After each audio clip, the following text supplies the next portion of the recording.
You brush, you rinse, maybe you even use mouthwash. So why does your breath still smell bad? Sometimes minutes later? That's the part people miss, because bad breath is not always about being unclean. Sometimes it means something in your mouth is still sitting there, feeding bacteria, releasing odor, and coming back no matter how often you try to cover it up. And in some cases, it's your first warning sign before anything actually hurts. Most people assume bad breath means one simple thing: bad hygiene. You didn't brush well enough. You ate garlic. End of story. But what if that's wrong? What if the smell keeps returning? Because the real problem is not on the surface. It's deeper, hidden, and still active. That's where this gets interesting. And honestly, a little gross, because your mouth is not just teeth. It's an ecosystem. Warm, wet, packed with bacteria. Normally, that's not a disaster. Your body knows how to control it. That's what saliva's. Saliva's not just spit. It's your mouth's defense system. It helps wash away food, balances acid, keeps tissues healthy, and most importantly, it helps keep odor-causing bacteria from taking over. But when saliva drops, the balance shifts. Now, bacteria don't get cleared the way they should. They stay longer, they build up, they settle into the tongue, between the teeth, around the gums, and in tiny spaces you never even think about. Then they start breaking down food particles, dead cells, and proteins. And what do they release?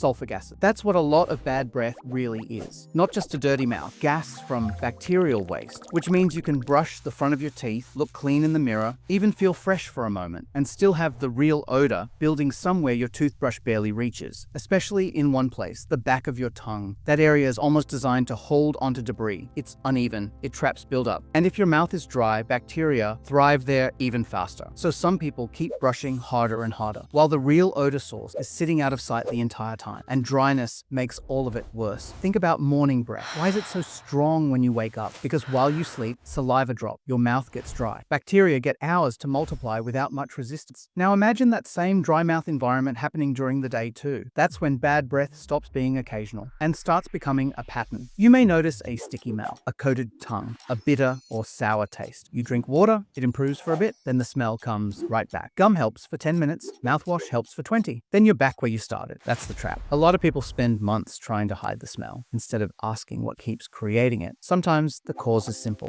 You're dehydrated. You breathe through your mouth. You smoke. You live on coffee. Or you take medication that dries your mouth out. And that matters more than people realize. Because dry mouth is not just uncomfortable. It creates the perfect conditions for odor-causing bacteria to win. Less saliva, less cleaning, more buildup, more waste, stronger smell. Simple cycle, but not always a harmless one. Because once that cycle starts, the smell is not always the only issue. Sometimes it's the earliest clue that something else is starting. Like your gums. Maybe they bleed a little when you brush. Not enough to panic, just enough to ignore. But that can matter a lot, because one of the most common hidden causes of persistent bad breath is gum disease. And gum disease usually doesn't begin with dramatic pain. It starts quietly. A little swelling, a little bleeding, a little inflammation. Maybe your gums look puffier than they used to. Maybe food gets stuck more easily. Maybe your breath has that deep, stale smell that never fully goes away. Here's why. When gums become inflamed, the space between the tooth and gum can deepen. That creates little pockets, and those pockets are exactly where bacteria want to be. Dark, moist, protected, hard to reach. Now, the bacteria are not just sitting on the surface. They're hiding below the gum line, multiplying and releasing even more of those foul-smelling gases. So the smell gets worse, and brushing harder still won't fix it. That's what makes this tricky. Bad breath can show up before the bigger signs do. Before pain, before visible damage, before a loose tooth makes you take it seriously. Your mouth may be warning you early, but only if you know how to read it. And gums are not the only hidden source. There's another one people almost never suspect: your tonsil. Those tissues in the back of your throat can trap food, mucus, dead cells, and bacteria. Over time, that trapped material can harden into tiny white or yellow lumps called tonsil stones. If you've ever coughed up something tiny that smelled unbelievably awful, that may have been one. They're small, but the smell can be vicious, because once again, bacteria feed on trapped material and release those same nasty gases. And since tonsil stones sit in little crevices at the back of the throat, they can stay hidden for a long time. Sometimes, all you notice is a bad taste, or weird swallowing, or the feeling that something is stuck back there. Again, the odor is not random. It's evidence. Something is being trapped. Bacteria are feeding on it, and your breath is carrying the proof. Then there's one more twist. Sometimes the smell is not starting in the mouth at all. Sometimes it's coming from below. Acid reflux. Most people hear reflux and think heartburn, burning chest, obvious pain. But reflux does not always announce itself that clearly. Sometimes stomach acid creeps upward in smaller amounts, especially at night. That can irritate the throat, leave a sour taste, trigger throat clearing, and add to bad breath without the classic heartburn people expect. So now picture the full chain: a dry mouth, a coated tongue, some gum inflammation, maybe reflux at night. No wonder the smell keeps coming back. That's why stubborn bad breath is so frustrating. It's often not one problem. problem. It's several small ones stacking together. And once you see that, one big truth becomes obvious. Bad breath is often not the main problem. It's the signal. The mistake most people make is treating the signal like the disease. More mouthwash, more mints, more gum, more brushing. But if bacteria are thriving because your mouth is dry, or your gums are inflamed, or your tonsils are trapping debris, then you're not fixing the cause. You're just trying to cover the smoke while the fire keeps burning. So what actually helps? First, stop thinking only about your teeth. Think about your whole mouth, especially your tongue. If you never clean your tongue, you may be ignoring one of the biggest odor sources you have. That coating is not just cosmetic. It can be bacteria, food debris, and dead cells sitting there producing smell. Second, pay attention to dryness. Do you wake up with a sticky mouth? Do you sleep with your mouth open? Do you barely drink water? Do coffee, smoking, or medications leave your mouth feeling dry? Because if saliva is low, your natural cleaning system is weaker than you think. Third, floss. Not because it sounds like textbook advice, because bacteria love tight spaces, and trapped material between teeth comes fuel. If your breath smells bad even after brushing, the problem may be decomposing in the exact places your brush never reached. And then there are the signs you should not brush off. Bleeding gums, a loose tooth, pain when chewing, a sore that doesn't heal, extreme dry mouth, a constant sour, something stuck in your throat, visible tonsil stone. If bad breath comes with any of those, this is no longer just a social. It may be pointing to gum disease, tonsil problems, reflux, or something else that needs real attention. And here's the move most people delay for way too long. If your breath stays bad, even with good hygiene, see a dentist first. Not because you're dirty, because a lot of chronic bad breath starts inside gum pockets, tongue buildup, dry mouth, plaque, hidden decay, things you cannot always spot or fix on your own. And if your mouth checks out, then you go further. Throat, sinus, reflux, other causes. But don't spend months guessing while rotating stronger mints. That's not solving it. That's stalling. So the next time bad breath keeps coming back, don't ask, how do I hide it? Ask the better question. What is feeding it? Because bad breath is often not about freshness. It's about bacteria, saliva, inflammation, hidden buildup. And sometimes it's the first signal your body gives you before bigger symptoms show up. If this changed the way you think about bad breath, subscribe. Because a lot of the body's early warnings don't look dramatic at first. They look small. They look easy to ignore until you realize they were trying to tell you something the whole time.